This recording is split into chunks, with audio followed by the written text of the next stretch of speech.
Before we get into the video, could everyone please subscribe to my Endless Diary Tales channel? Thank you so much. After my 2-year stint with the medical team in those struggling countries was up, and my wedding was supposed to be next month, I finished my quarantine and came back home quietly.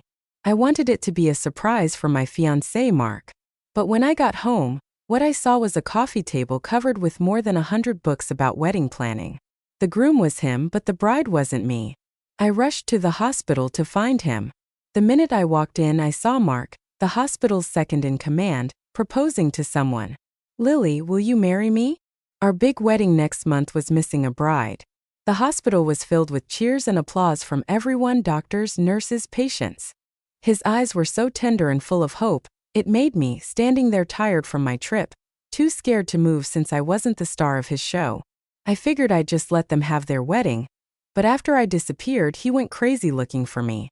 The proposal scene, all decorated with roses, somehow fit right in with the hospital's clean smell. Mark, kneeling on one knee, looked as upright and serious as he did when he proposed to me 2 years ago. But the person standing across from him wasn't me. "Lily, will you marry me?" he asked again. Lily covered her mouth, shocked. Her other hand was shaking as she reached out. A shiny diamond ring slid onto her finger.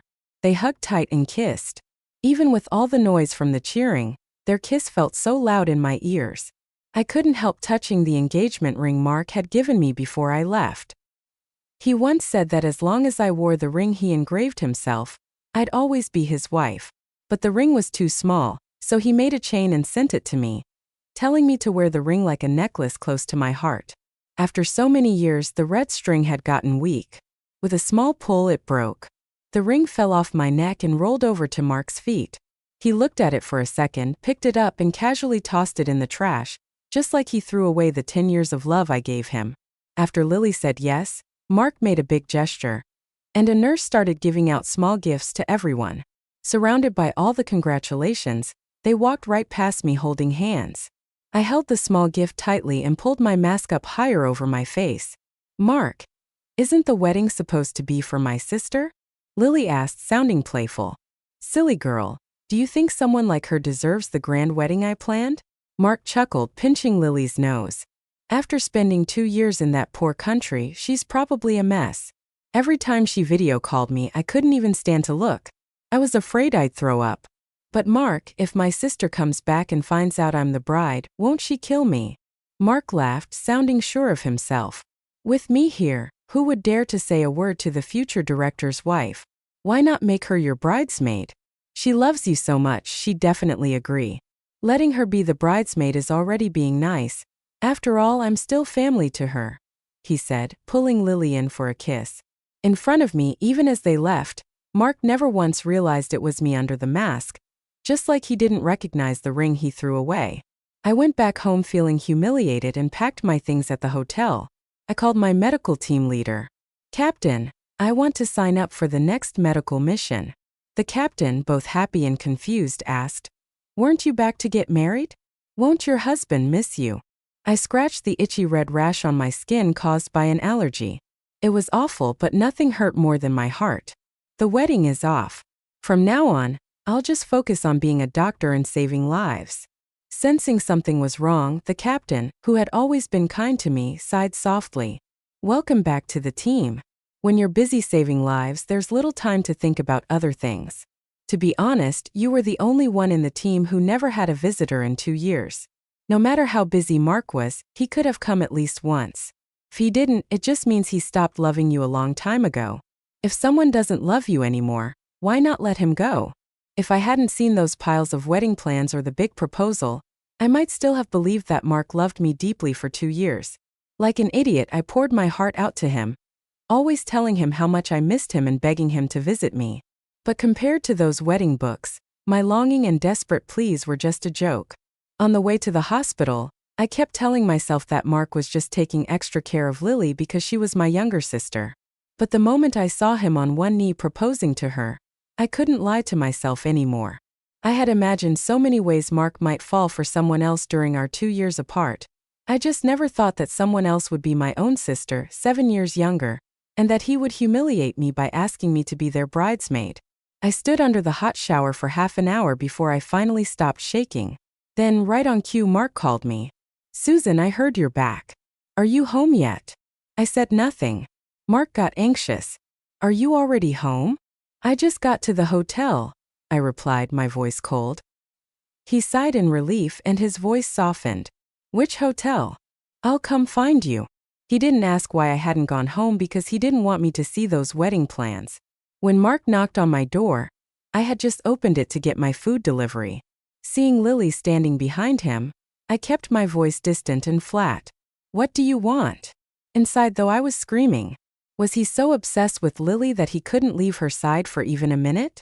Mark, looking uncomfortable, rubbed his fingers together. "Lily wanted to see you. She insisted I bring her over to have a family dinner together." I watched him act. My voice was cold. "Won't my presence ruin her appetite?" "Susan," he sighed, his voice suddenly soft. "I was young and foolish back then. I know I hurt you when you lost the baby. Can you forgive me?" He kept giving me looks, silently begging me to play along. I lifted my chin and asked, my voice bitter. "So you came here just to ask me to forgive her because I was the only survivor of that car accident?" Lily blamed me for our father's death and our mother's worsening health. Our family was destroyed. Didn't it hurt me too? But Lily still drugged me, making me bleed out and almost die, leaving me unable to have children. I wasn't about to humiliate myself by asking why Mark fell for her. That would be too pathetic. Mark's guilt disappeared under my silence. Lily was just a kid back then. She didn't know the drug would hurt me.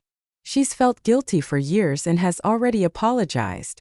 Why are you still holding on to the past, dragging me, causing me to lose my baby, and stealing my phone to stop me from calling for help? All of that was now just the past, and because I refused to forgive Lily, I was petty. He was the one who rushed me to the hospital when I was unconscious. No one knew better than him how the pain of losing my child had haunted me, but none of that mattered. He still fell for Lily and threw me away like I was nothing. Mark tried to take my hand and put it in Lily's, hoping for us to make up. I slapped his hand away and snapped. "What right do you have to ask me to forgive her? I spent all my money putting her through school, gave her everything I could, and took care of her like my own child. And how did she repay me? By trying to kill me." Mark frowned, clearly unhappy. "I'm doing this for your own good. Your mother's health isn't good. If anything happens to her, Lily will be the only family you have left. Given your condition, who knows if you'll ever be able to have children again. Lily is the sister you raised yourself. Do you really want to cut her off completely? What's done is done. The living are what matter, right?" His tone was sincere, but his face, usually so patient, now showed a familiar bit of irritation. The warmth and care I once knew were gone. I felt my already broken heart shatter, and the resentment hidden beneath Lily's tear-filled eyes was the same as always. "It doesn't matter if you don't forgive me," she said, her voice shaking. "I will keep repenting and feeling guilty until you do." "Get out," I said, gripping the door handle tight to stop my hands from shaking. Mark's patience finally broke. "Susan, it was just a baby. Do you really need to hold a grudge for years? Once we're married, I'll give you another one. Isn't that enough?" He had seen me lying unconscious in a pool of my own blood. He held me and cried over the child we lost. He even swore to cut Lily out of our lives. Now he was telling me he could just give me another child, as if that could erase everything.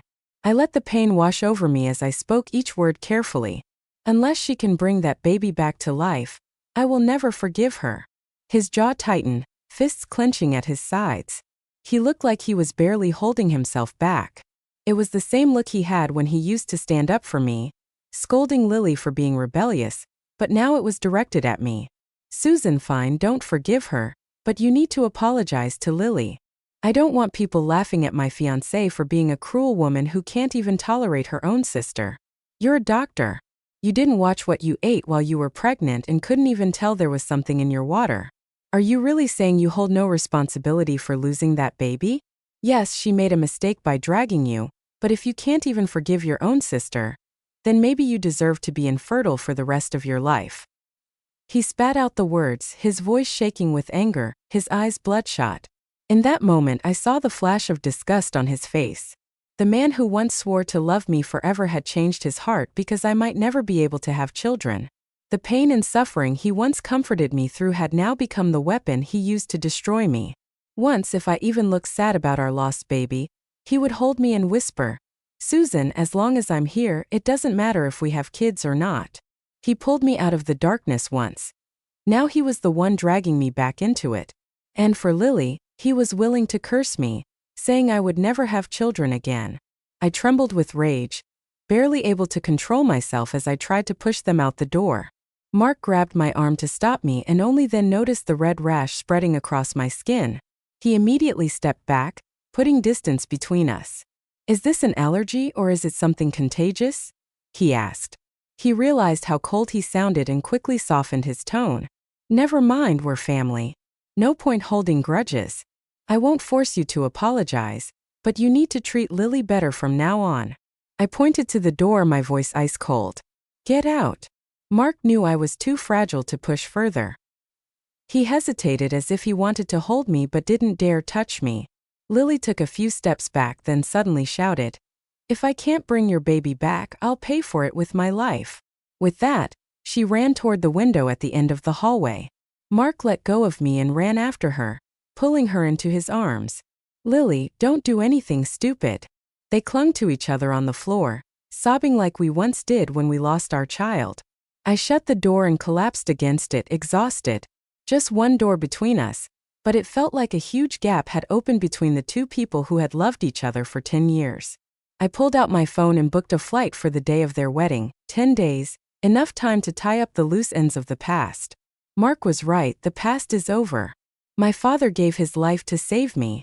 I owed it to him to live a good life. I returned all the wedding stuff I had prepared myself. This city wasn't my home anymore. Lying in bed, I deleted every photo and video of us. Every message I had sent to Mark, thousands of love notes meant only for him. I erased them all. With each delete, the version of me who loved him so deeply faded away. 10 years of love wiped out like a dream. The next morning, his call woke me up. "Susan, I made you a doctor's appointment. Go get your skin checked." Okay, if he wanted to play the part of a caring fiancé, I would play along when the doctor confirmed it was just an allergy. Mark visibly relaxed and sat beside me. "I made you breakfast. After you eat, we'll go try on wedding dresses. Oh, and Lily will be your bridesmaid." So during the 2 years I was away, the man who had never cooked had learned how. The breakfast looked beautiful and smelled delicious, but it tasted like ash in my mouth. "Lily is feeling better now. Try not to upset her again," he added, leaning closer, his eyes darkening with desire. Humiliated and furious, I slapped him hard across the face. He covered his face in disbelief. "You came back without telling me, didn't return home, and now you won't even let me touch you." If I were truly some filthy, diseased woman, he would have thought I wasn't even worthy of eating the food he cooked. But now he's blaming me for not letting him touch me. Our eyes met in silence.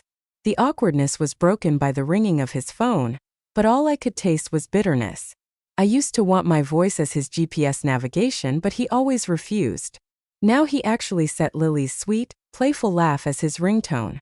Feeling guilty, he stole a few glances at me, hesitated for a moment, then said, "You were gone for 2 years. Lily suddenly matured. She won't throw tantrums with you anymore." As if he didn't already know why she suddenly matured and stopped throwing tantrums. When we stepped into the bridal shop, Lily ran straight into Mark's arms. Then in the next second, she lowered her head carefully, like a child who had done something wrong, and apologized to me. "You're not actually jealous, are you, my dear sister?" I let out a soft chuckle filled with sarcasm. "I can tell Mark has been taking great care of you." Even though I resented Lily before I left, I still reminded Mark to look after her. Who would have thought he'd take care of her so well that he made her his wife?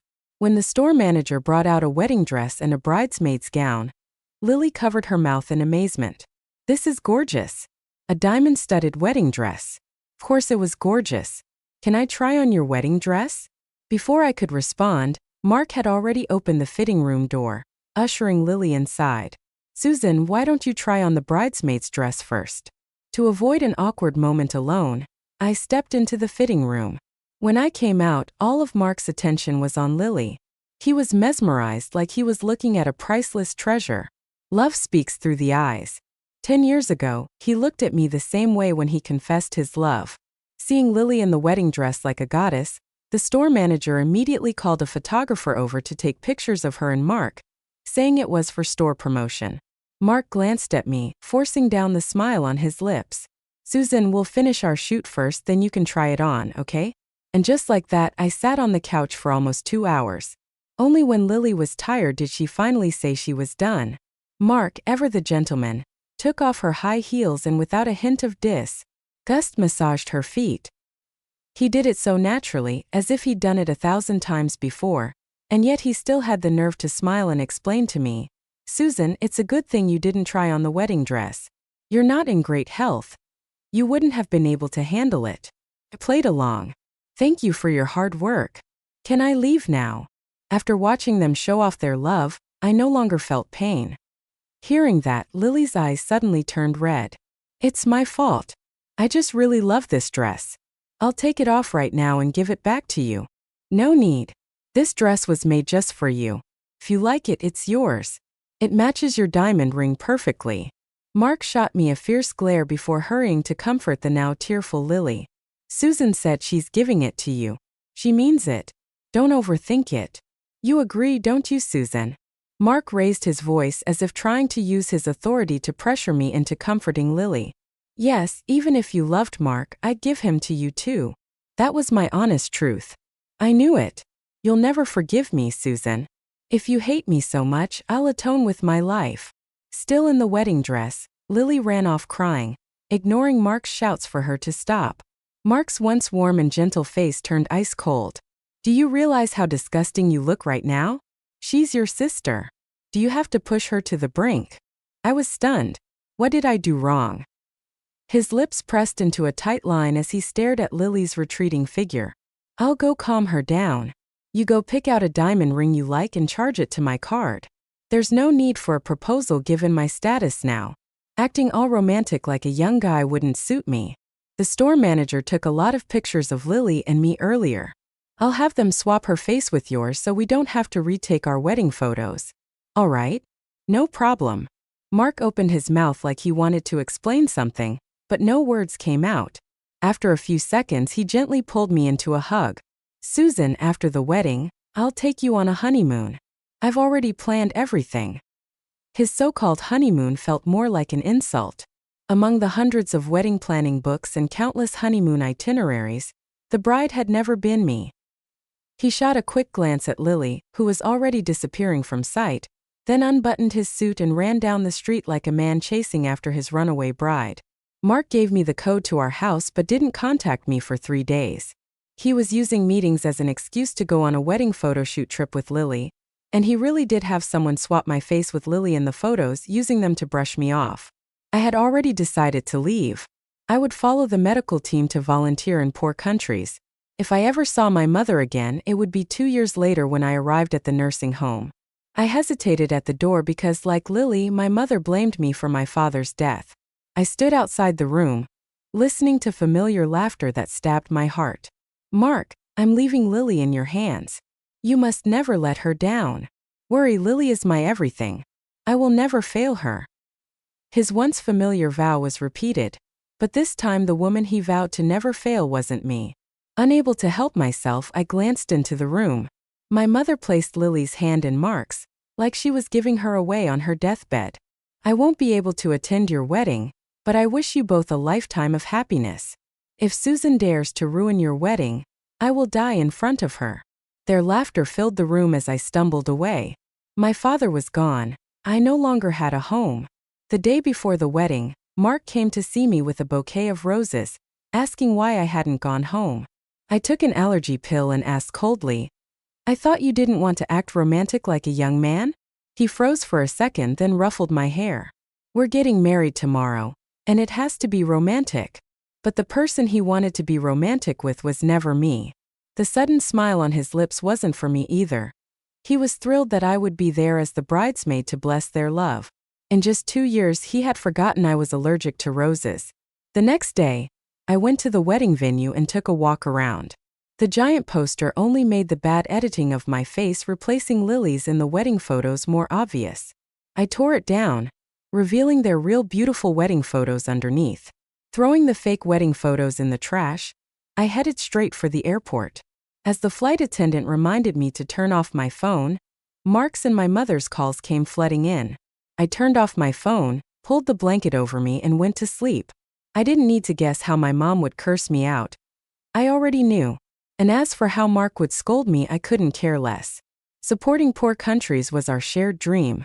Since he had just been promoted to deputy director of the hospital and was busy with work, I took on the responsibility of pursuing our dream and left for Africa. He had promised me with a ring saying, "When you return with glory, that will be the day I marry you." But when that day finally came, he chose to marry someone else. I couldn't help but wonder when he pushed so hard for me to go abroad, had he already planned to break up with me? Or was he genuinely hoping I would fulfill the dream we once shared? My thoughts were a tangled mess, impossible to sort out. Had the past 10 years of love been nothing but a silly dream on my part? When the plane landed, I knew it was time to go where I was truly needed. The medical team leader and my colleagues came to greet me. "Susan, welcome back." Dressed in their white coats and holding fresh flowers, each of them gave me a warm, heartfelt hug. In this country, our medical team was as respected as celebrities. A crowd gathered around us, bowing in gratitude. Back at our familiar base, the local children laughed and ran off to spread the news of my return. The sense of being needed and loved filled the emptiness inside me. After all, we are human. Who wouldn't be moved by kindness? Even children in a foreign land appreciated what I had done for them, yet my own family treated me like an enemy. I didn't even realize my face was wet with tears until the team leader wrapped an arm around my shoulder, his expression kind and gentle as he remembered my first days here.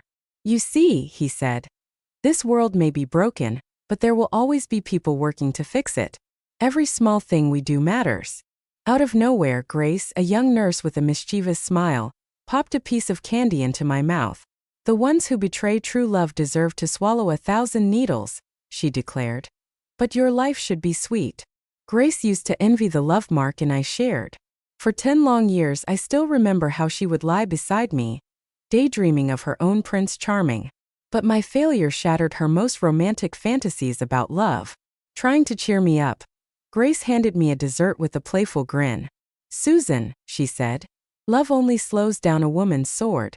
We should focus on becoming the best doctors and earning the admiration of the world." One by one, the others followed, giving me small thoughtful gifts to lift my spirits. Ever since I saw Mark propose to Lily, I had been struggling to hold myself together, but their kindness broke the dam. I stopped pretending to be strong and let all my pain and anger pour out. After my father died, it was Mark who helped me survive the darkest days of my life. When my mother, lying in a hospital bed, cursed me for not dying instead of my father, it was Mark who stood by my side, taking her anger and caring for her. When Lily, like a parasite, drained me dry while constantly causing trouble, it was Mark who helped me clean up her mess. Before I left the country, I had been clear with Mark. These 2 years apart will be a test for us. If you ever stop loving me, just tell me directly. I'll give you my blessing. At the time, he held me like he was losing a part of himself, crying like a fool. "Susan," he had said, "my heart will always belong to you. Go chase your dreams and I'll take care of your family. When you come back, I'll be here waiting to marry you." His promises still echoed in my ears, yet the man who made them had already changed. I thought that when I returned, we would start a new chapter of happiness together. Instead, he ended our story and started a new one with Lily. After crying my heart out, the weight on my chest finally began to lift. The pain deep in my bones started to fade. That evening, the team leader took us to the biggest restaurant in town. Surrounded by laughter and clinking glasses, we celebrated my escape from a worthless man. Just as we were finishing our meal, the lights suddenly went out. I gasped, but my surprise was drowned out by the warm glow of candles and the sound of everyone singing happy birthday. Only then did I realize today was my birthday. Wrapped in their love and warmth, I felt a flicker of gratitude toward life. Maybe the world wasn't so cruel after all. By the time the celebration ended, it was already the middle of the night. Back home lying in bed, I turned my phone back on. Mark was probably busy cuddling his new bride right now. As soon as the phone powered up, it buzzed with hundreds of missed calls from him and my mother. More calls than he had made during our entire 2 years of long distance. Messages poured in one after another. Annoyed by the barrage, I was about to turn the phone off again when Mark's call came through. "Susan, you finally answered. Where have you been? I called and texted, but you ignored me. We were about to call the police. Disappearing on my wedding day? Aren't you too old to be playing these childish games? What are you trying to prove?" His accusing tone made me want to hang up immediately. "Why aren't you saying anything? You've been back for days and haven't even come home once. Do I need to come and get you myself?" I couldn't understand his anger. What did he want from me? Did he expect me to stand there and be humiliated as he turned me from the bride to be into the bridesmaid? Was he mad because my absence had somehow ruined his perfect wedding? When I had appendicitis in Africa and sent him a message for comfort, he never once called to check on me. But now, when I refused to play along with his charade, he suddenly cared. "Mark," I said coldly, "congratulations on your marriage, but I have no interest in being Lily's bridesmaid." I could hear his heavy breathing on the other end of the line, his frustration barely contained. "Susan, what the hell are you talking about? Who asked you to be a bridesmaid? Did you misunderstand something? I waited for you all day at the wedding venue. None of your teammates would answer my calls. It was like you all vanished into thin air." His nerve was infuriating. Even now, he had the guts to deny everything. People say that a guilty man often hides behind anger, but I knew Mark too well. He was genuinely furious. Maybe he was just mad that my disappearance had turned his wedding into a joke. I scrolled through the videos my former colleagues had sent me from his wedding. Seeing him hand in hand with Lily, smiling as they walked down the aisle, made me sick. "Mark," I said icily, "you plan to humiliate me at my own wedding? Was I not allowed to skip the show? Shouldn't you be thanking me for leaving quietly and saving you the trouble?" My cold tone drove him into a fury. "If you're not thinking clearly, you should see a neurologist. I've been planning this grand wedding for 2 years, and you just decide to run away without a word. What do you think that makes me feel? I know you saw me propose to Lily, but that was just practice, a rehearsal for when I proposed to you. Can you stop being so sensitive?" This was the first time I had heard that proposing to another woman while kissing her passionately was just practice, and that it hadn't been carried out on the lead actress. His denial only disgusted me further. "When you proposed to her, I was right beside you. I watched you two kiss twice without a care, and I could even see the spit string between you. The wedding dress wasn't even made for me. The bride in all the 100 wedding planning books wasn't me. You had no time to take wedding photos with me, but you had time to do a travel shoot with her during a meeting break. You never took the initiative to contact me, but you cook for her every day. You wanted me to show up at the wedding, just to fulfill your promise to become part of my family. So I leave and I give you your wedding. Shouldn't you be happy? Brother-in-law, why do you have to make me expose all this and make things ugly for both of us? Or do you think I should just play along with your little act and prove that you two are true love?" Mark was stung by my calling him brother-in-law, and his anger softened. "It's not like that. Please come back and I'll explain everything." What was there to explain? Explain that after I'd been living in a poor country for 2 years, I had become an unkempt, unattractive woman. Explain that everyone had been helping him keep his affair with another woman a secret. I couldn't go back, but he had all the time in the world to come visit me in this country. But what did he do instead? He traveled everywhere with Lily but couldn't even spare a minute for a video call with me or say, "I miss you." I was busy helping the poor, and he was busy sleeping with my sister. How ironic. The facts were right in front of him, but he still kept arguing. If he truly cared, he would have noticed something was off with me long ago. I loved him with all my heart. How could I have chosen to stay in a hotel rather than come home to him? How low must I have seemed to him for him to think that a few words of explanation could erase all his betrayals? "Susan, I was wrong. It was Lily who fell in love with me and threatened to die if I didn't marry her. Your mother's situation was the same. I can't even imagine how painful it would be for you to lose a loved one again. I was forced into this. I know you're hurting now. Tell me where you are and I'll come get you and take you home." Okay, I couldn't help but laugh bitterly. "Mark, do you think this is some kind of joke? If he hadn't wanted it, no woman would have dared to climb into his bed. A female nurse had tried to seduce him once, but he scolded her so badly that she quit her job and left nursing. Lily's fake suicide threats? I'd seen them 100 times, and he still used them as an excuse. Scrolling through the news online, I learned that his plea for a second chance was just another scheme for his own gain. Susan, I didn't lie to you. When you didn't show up at the wedding, I panicked. I admit I was drawn to Lily's youthful energy. She reminded me of the young you, but the person I truly love is still you. Tell me where you are, and I'll prepare a grand proposal and wedding to fulfill the promise we made when we were young. When he said forever in the same breath, his voice trembled with emotion. After 10 years of love, only after I had completely given up did he remember the promises of the past. But that heart that had once loved, I was long gone. I wouldn't spend my life with a man who had betrayed me so easily. The things I once wanted from him now meant nothing when he offered them back to me. Mark, stop lying to yourself. Yes, we once loved each other, but now that love is gone. You just want to use me to save your reputation. My love should never become the sword you used to hurt me. Susan, I shouldn't have taken your love for granted before. You always followed my lead, but this time it's me who wants to get you back. His persistence bored me. If you truly feel guilty, then take care of my mom and my sister. Consider it your way of fulfilling your duty.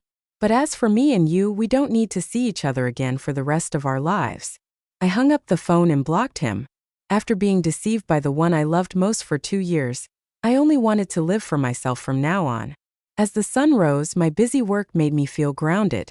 After successfully saving a woman from a difficult delivery, she asked me to name her child. I later became the little girl's godmother. The sleeping infant held my hand tightly, and the smile on her face melted my heart. In this place with scarce medical resources, saving both the mother and child was nothing short of a miracle. In that moment, I was once again moved by life and proud of myself. The medical team moved between the wards and worked tirelessly on the operating tables, saving one life after another. Through saving lives, I had found myself again. Every patient looked at me with deep affection. My simple face and the scent of disinfectant on me was their reassurance. The ones who truly loved me didn't care that I was practicing medicine in a poor country. They didn't think of me as an unkempt, ugly woman. Sadly, Mark, who once shared my heart of medical compassion and boundless love, had not only lost his love for me, but also his sense of what it meant to be a doctor. In the last 2 years, after being promoted to deputy director, his vanity grew bigger. Had it not been for someone who reported him on the day of the wedding, I wouldn't have known that he had led a falsification scandal in academics. There are no shortcuts in medicine. He was no longer the young man I once knew. His confession was just an attempt to use my glory to wipe away his shame. If I forgave him, he wouldn't be the heartless man. If I stood up for him, Lily wouldn't be the deceiver leading him astray. After all, everyone who knew us knew that I was Mark's girlfriend. Half a month later, the person who should have been in the country, overwhelmed with work, appeared at the door of my clinic. Mark stood there holding roses, silently watching me work with red eyes. I was so busy that I couldn't spare a moment to acknowledge him. Only after I finished with my last patient and was too exhausted to stand up did Mark immediately come over, wanting to rub my back. I quickly stopped him. Mark, we've broken up. There's a line between men and women. Don't cross it. He was silent for a long time before finally, calling my name in a soft voice, Susan. His thin face was filled with longing and regret. Susan, I was wrong. I never thought you would have to suffer so much. I shouldn't have looked down on you or been deceived by Lily. I brushed the roses aside and reminded him coldly, if you keep chasing me like this, Lily will be heartbroken. And by the way, I'm allergic to roses, so please stay away from me. Mark's face turned pale when he heard that. He finally remembered that I was allergic to roses, and immediately tossed Lily's favorite roses into the trash can in the distance. Then, like a child who had made a mistake, he lowered his head and nervously twisted the hem of his shirt, pleading with me. Susan, when I first agreed to the proposal, I only wanted to humor her. I thought once she understood her feelings, she would stop obsessing over me. But I missed you so much. I saw the younger version of you in her, and I couldn't help but develop feelings for her. I really just saw her as a substitute for you, and that's why I fell so deeply. I swear from beginning to end, the only person I've loved is you. His clumsy lies, no matter how well crafted, I could never believe anymore. After all, as long as I didn't provide evidence, he would forever believe he hadn't been caught. Mark, I just went abroad, not isolated from the world. Do you really think I don't keep up with the news back home? Now you're trying to win me back, aren't you? Just hoping to use my reputation to cover up your academic fraud. From the moment you chose Lily, there's no turning back for us. I would never make a statement for someone who betrayed their principles. Susan, you've misunderstood. I admit to all the charges. I'm willing to give up my future just to stay by your side. Wherever you go from now on, I'll be there. You once said you took 99 steps for me, and that you would always be there as long as I turned around. Now I'll take the final step for you. I had said that before, but the final step between us was a chasm, an insurmountable gap. Even if time could turn back, we would never walk together again. He didn't see Lily as a substitute. He was just selfishly attracted to her youth and beauty. He neither loved me nor loved Lily. When Mark was dismissed, Lily distanced herself from him to protect her own interests. Their grand love story wasn't so grand after all. Mark stubbornly held on to me, refusing to let go. Seeing him cling to me, my colleagues came over to mock him. Aren't you the powerful vice director? Why would you humble yourself here? Must be escaping since he's been criticized so badly. Did your new lover dump you, and now you're back to find your old flame? Too bad Susan doesn't pick up trash. The frustration that everyone had been holding back came out in full force toward Mark. Jerk, get away. If you touch Susan again, I'll break your hand. Grace saw Mark and instantly became furious. Mark shifted his gaze to those who were insulting him. Though humiliated, he gritted his teeth and continued to apologize. Do you have to humiliate me like this? If it means you'll forgive me, I'll accept your insults. I took a deep breath and said slowly, do you know how ugly you look right now? If I look at you one more second, I might just throw up. His face turned ashen from hearing those familiar words. How could you be so heartless? After 10 years of relationship, you just throw it away like it's nothing. What do you take me for? I was startled by a scream, wondering if he had lost his mind. Was this his way of admitting his mistakes and asking for forgiveness? Now just a few sarcastic remarks from others and he couldn't take it. What about the betrayal over the last 2 years? I didn't want to argue with him over right and wrong. From the moment I decided to escape the marriage, everything between us was over. The past is gone. Go away. He grabbed my arm and refused to let go. Everyone makes mistakes. Can't you give me another chance? I promise I won't lie to you again. I paid enough medical bills for your mom and I've cut ties with Lily. What more do you want me to do for you to forgive me? He took a sparkling diamond ring from his pocket, knelt down on one knee and said, Susan, marry me please. His posture overlapped with that day when he proposed to Lily. The image of them kissing passionately while calling me an ugly woman resurfaced. But now I felt little. The hurt was so deep, so sudden that I was immune. Just as I was about to reject him, a small figure ran out. He snatched the ring and threw it into the trash can. Bully! You'll never hurt Susan again. Then many children and their families gathered around. They glared at Mark, clearly ready to fight if he didn't leave. Mark gritted his teeth and, despite the humiliation, dove into the trash can full of discarded medical supplies to search for the ring. I immediately called security to stop him from causing a scene. 3 days later, Mark collapsed in the scorching sun due to a high fever that wouldn't subside. Someone took him to the emergency room, but no one contacted me. My colleagues in tacit agreement didn't want me to see him and add to my worries. However, when Mark woke up, he had a different idea. He had caught a virus while digging through the trash for the ring. If he were in the country with advanced medical care, he wouldn't have to suffer. But in this underdeveloped country, he had to endure a lot if he wanted to recover. Yet he refused any treatment, saying he would only accept help if it meant seeing me. Even though his childish actions angered me, my colleagues dared not make light of his life. When I entered the hospital room, he was delirious from the fever. He kept mumbling, Susan, Susan, I was wrong. Please forgive me. His lifeless eyes immediately lit up when he saw me. You're here. His hoarse voice carried longing as if he had been waiting for his beloved to return home. I quickly shook my head to clear my thoughts. Cooperate with the treatment or you'll only add to my trouble. If you die from this. I was just stating the facts, but as if broken, Mark bit his lower lip until it bled. Can you still not forgive me? Hope flickered in his eyes again. No. The hope shattered. You really have no feelings for me at all. Why does it feel like I can't live without you?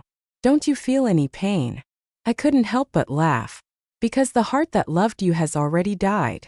The pain was deep, but the memories of him kissing Lily in front of me, pretending I didn't exist, made it all the more unbearable.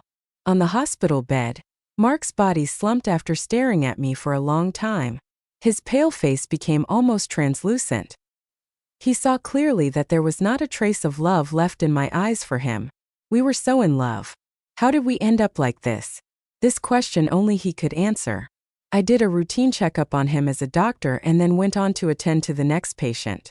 His painful cries echoed through the simple hospital room, but I didn't stop.